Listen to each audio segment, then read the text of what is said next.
Have you ever been in a conversation where every answer felt like a trap? Like you were just a pawn on someone else's chessboard, set up by a person who only wanted to manipulate you? That uneasy feeling shows up at work, in family, in relationships, and almost always you walk away feeling like you're the one at fault, even when you did nothing wrong. What most people don't realize is that manipulators use very specific questions to flip the game against you. Questions that sound innocent on the surface, but are designed to chip away at your confidence and push you onto the defensive. Very few people can spot this in time, but once you do, you'll never fall into the same trap again.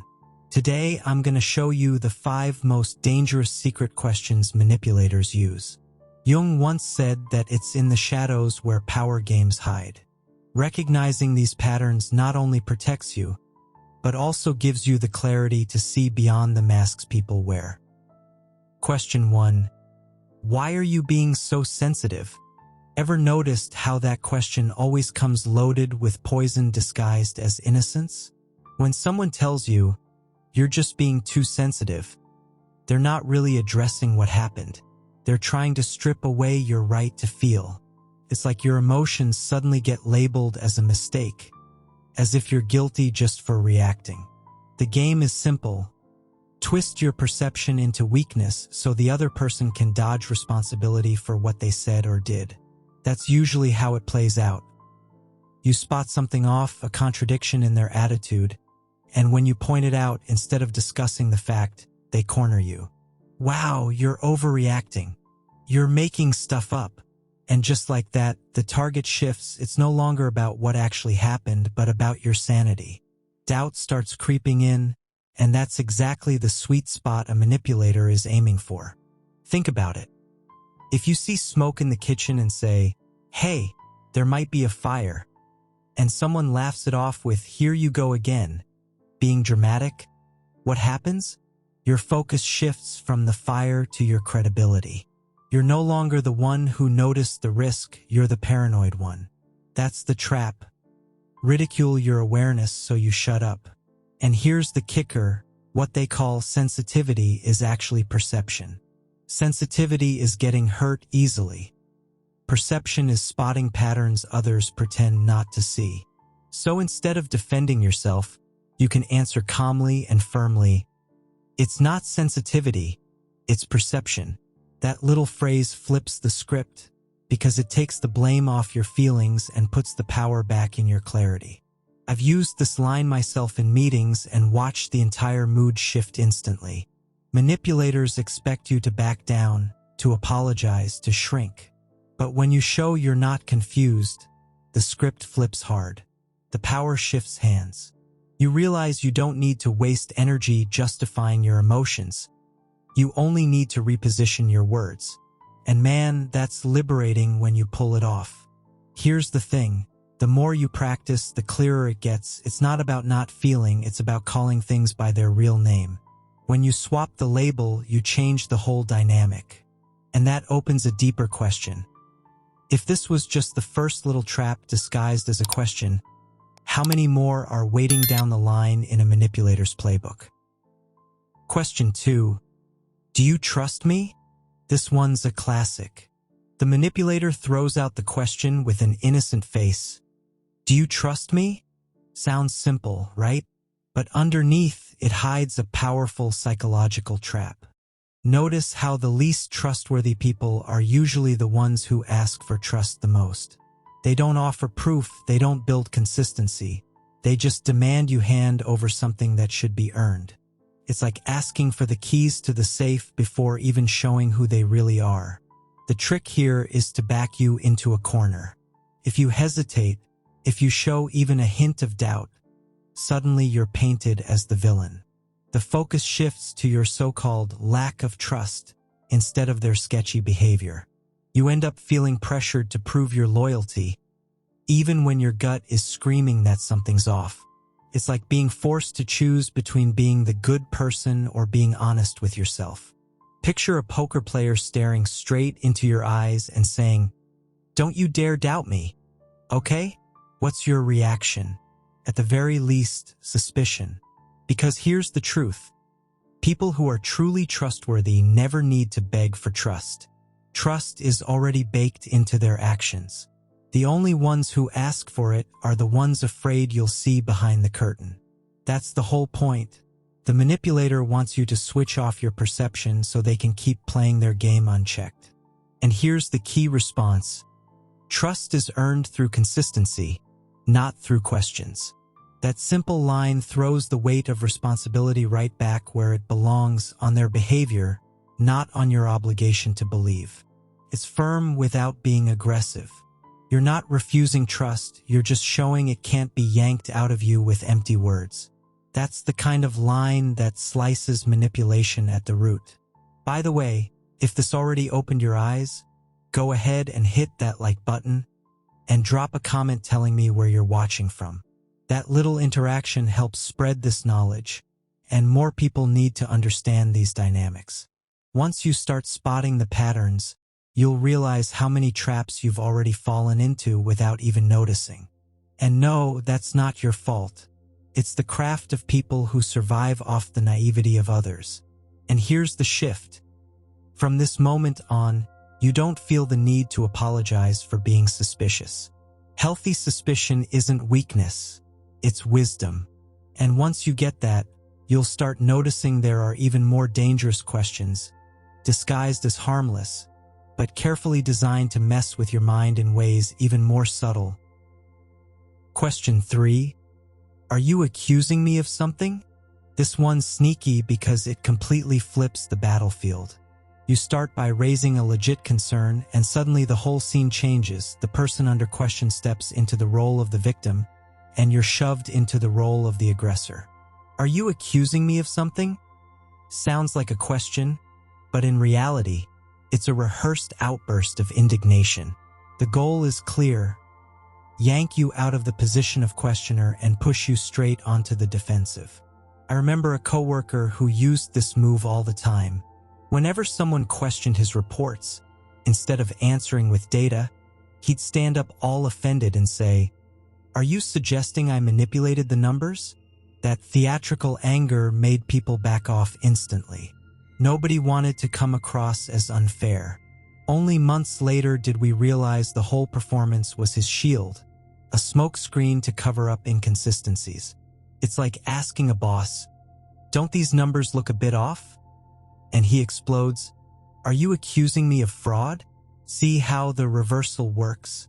The attention shifts from the substance of your doubt to his image. Suddenly, the real question isn't, "Do the numbers add up?" but, "How dare you doubt me?" And it's in that shift that manipulation draws its power. The tactic always comes down to shoving guilt onto you. Before you know it, you're the one scrambling to explain yourself. "No, that's not what I meant. I was just asking." And boom, the trap snaps shut. The more you defend, the more you lose the firmness of your original position. It's a dirty trick, but an effective one, because it preys on your fear of looking unfair, rude, or paranoid. The way out here isn't to fall into their theater. It's to use strategic silence. Don't rush to deny, don't over-explain.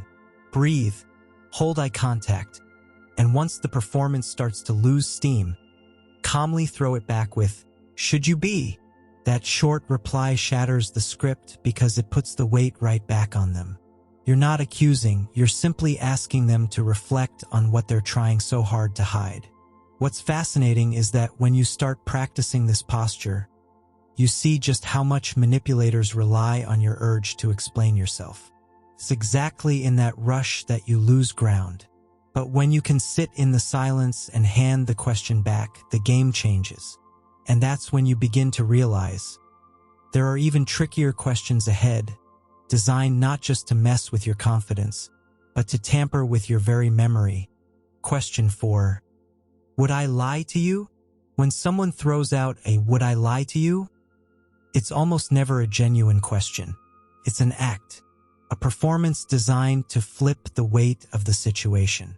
Instead of addressing your actual concern, the person tries to disarm you emotionally. They might bring tears, a shaky voice, or the wounded look of someone being unfairly accused. And just like that, you find yourself in the role of comforter instead of the one who should be demanding clarity. The game shifts fields before you even notice. This reaction is typical of someone with something to hide.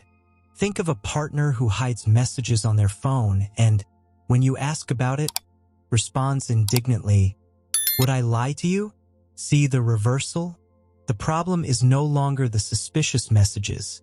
It's your audacity to question them. You're cast as the aggressor, and they play the innocent victim.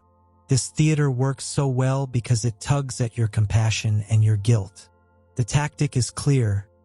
Deflect the focus and make you feel guilty for doubting. Deep down, the manipulator knows you value harmony and avoid conflict. So they dramatize the scene to make you feel responsible for their pain, when in reality you should be examining the facts. That's the core of emotional manipulation, shifting the debate from the field of reason to the field of drama, because that's where they stand a better chance of winning. This is exactly where you need to flip the script. Instead of stepping onto their stage, you pull out the map. The response that cuts through this game is simple and firm. That's not the right question. The real question is, would I notice if you lied? See the difference? You're not debating character, you're shifting it to verifiability. You're not saying you lie. You're making it clear that trust isn't built on tears, but on transparency. You can apply this in everyday situations. At work, instead of accepting someone's show of indignation, you might say, "This isn't about trust. It's about checking the numbers in the system." At home, faced with a vague excuse, you can respond, "Let's check it together so we can clear this up." That way, you show openness to dialogue without letting the facts get erased by drama. That balance is exactly what dismantles manipulation. Over time, you'll notice a pattern. The bigger the theater, the greater the chance something's being hidden. And when a manipulator sees that this tactic no longer works, they usually escalate to something far more dangerous. Tampering not just with your trust, but with your memory. They'll start twisting facts until you begin doubting your own recollection. And once they drag you into the battlefield of memory, the manipulation becomes even more treacherous. Question 5. Can't we just move on? This question sounds peaceful on the surface, but it hides a powerful trap. Urgency. When someone drops a "can't we just move on?" what they're really saying is, let's bury this before the truth comes out. It's not about resolution, it's about silence. And since you're already tired of the conflict, the temptation to give in is strong. But moving on without clarity isn't peace. It's anesthesia. Think about how many times you've heard this in family arguments or relationships. You bring up a serious issue, a contradiction that needs to be faced, and the other person replies in a calm voice, "Why dig this up now? Let's just turn the page." Suddenly it feels like you're the one disrupting harmony by insisting. But harmony can't be built on forced silence, it can only stand on truth. Otherwise, the wound just scabs over on the surface while it rots underneath. Companies in crisis know this trick well. When a scandal breaks, leadership often releases a statement saying, "It's time to look to the future. Let's turn the page." Notice how the language tries to frame rushing as a virtue. But turning the page without owning up to mistakes isn't a fresh start. It's an escape. Whoever says this isn't thinking about collective peace, but about dodging accountability. The key response here is firm and crystal clear. I'll move on once I understand what happened, not before. That line puts the weight right back where it belongs. It's not about your exhaustion or their urgency. It's about justice. Moving forward is only healthy when no shadows are left hanging. When you say this, you show you're not rejecting reconciliation. You're rejecting the erasure of truth for the sake of convenience. And you can apply this practically. At work, when faced with a serious failure, instead of buying into "let's forget and focus on the next project," you can reply, I agree to move forward, but only after we review what went wrong so it doesn't happen again. In your personal life, you might say, I want peace too, but I can only have it once I know what really happened.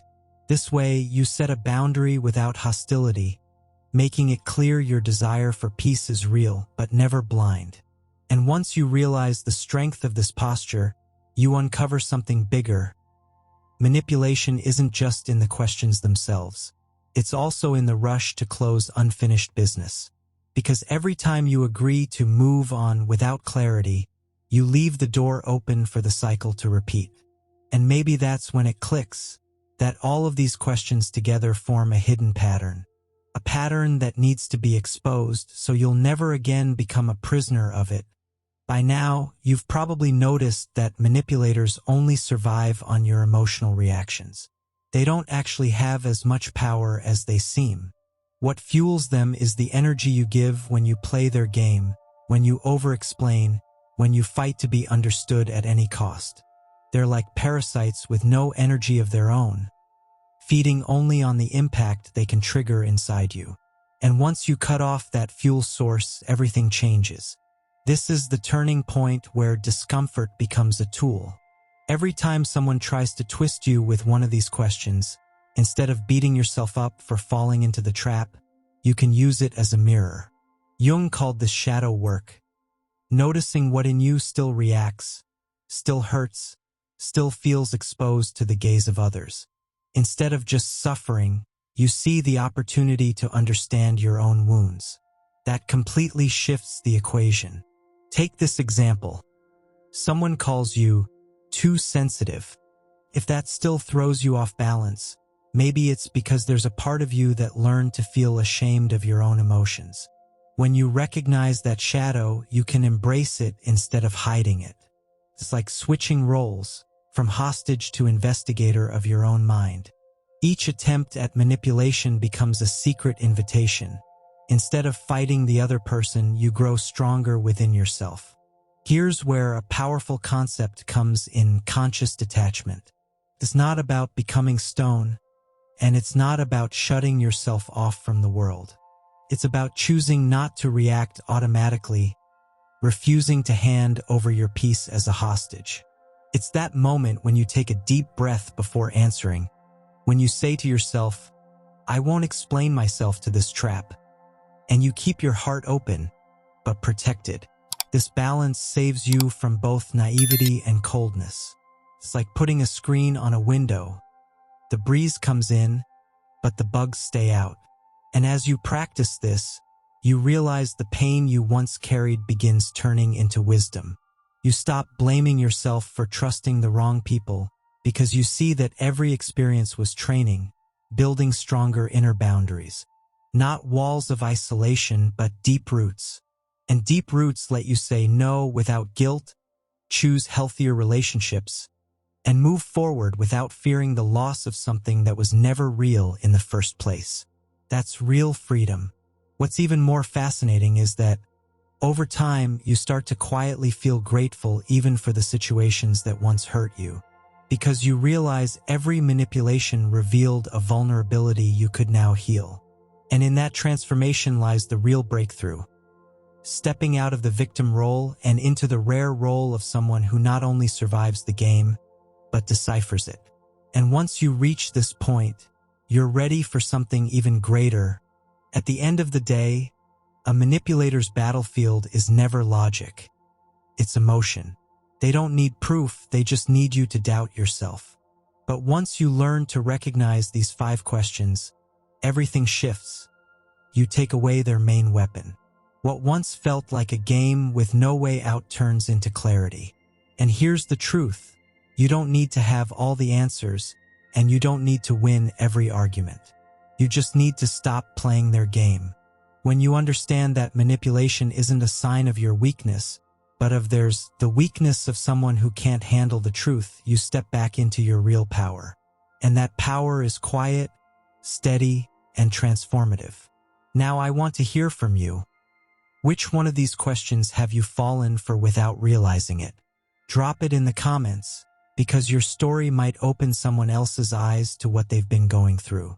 And if this video resonated with you, hit like, subscribe, and turn on notifications so you don't miss what's coming next. If this video helped you, hit like, subscribe, and drop a comment telling us what country you're watching from. That strengthens our community and helps this message reach even more people.